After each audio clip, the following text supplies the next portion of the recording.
राजस्थान में 33 ज़िले हैं और उनमें से जो राजस्थान के 33 ज़िले हैं उनमें कुछ ज़िलों का आकार किसी न किसी आकृति से मिलता है। तो और इसी तरह से के आकृति के क्वेश्चन एग्ज़ाम में पूछे जाते हैं। जैसा कि आप देख रहे हैं कि ये क्वेश्चन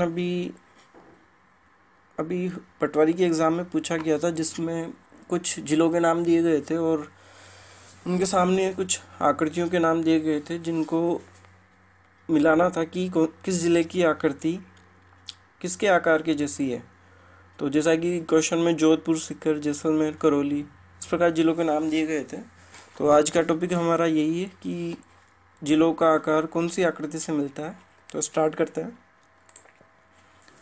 सीकर की आकृति एक अर्धचंद्राकार आकृति है।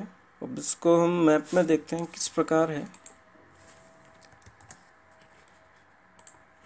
अब जैसा कि यहाँ पे ये शिखर की आकृति एक अर्धचंद्राकार आकृति के समान है, जैसा कि मैप में मैं शो करता हूँ कि इस प्रकार ये आधे चांद की आकृति के समान है, तो इसको अर्धचंद्राकार कहा गया है। इसी के बाद नेक्स्ट देखते हैं त्रिभुजाकार आकृति, जैसा कि अजमेर की बताई गई है। अब जैसा कि अजमेर मैप में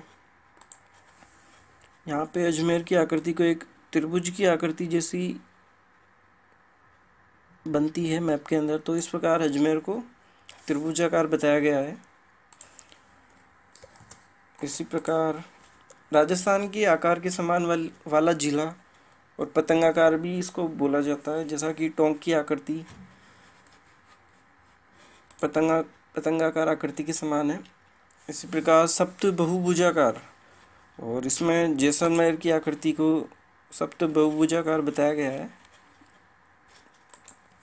इसी प्रकार आगे है तिलक के समान, और तिलक के समान की आकृति राजसमंद की पाई जाती है, जैसा कि मैप में देखते हैं कि किस प्रकार है।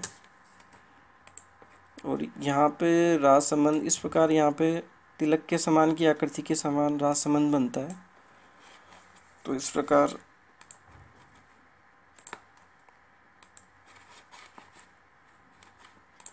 इसके बाद है आयताकार आकृति भीलवाड़ा की पाई जाती है, जैसा कि मैप में भी इस प्रकार ही यहाँ पे आयताकार आकृति बनती है। इसके बाद है धनुषाकार, और धनुषाकार आकृति दौसा की बनती है, और यहाँ पे मैप में ये इस प्रकार ये धनुष के समान दौसा की आकृति बनती है, तो इसको धनुषाकार आकृति के समान बताया गया है। इसके बाद है पानी पीने की सुरही के समान, इसमें जयपुर के समान आकृति होती है। और वेल मछली के समान जालोर की आकृति, मयूर के समान जोधपुर, ऑस्ट्रेलिया के समान उदयपुर, घोड़े की नाल के समान रावतभाटा चित्तौड़गढ़, और इल्ली के समान चित्तौड़गढ़ की आकृति मैप में बनती है। तो इस प्रकार इन आकृतियों से संबंधित क्वेश्चन एग्जाम में पूछे जाते हैं।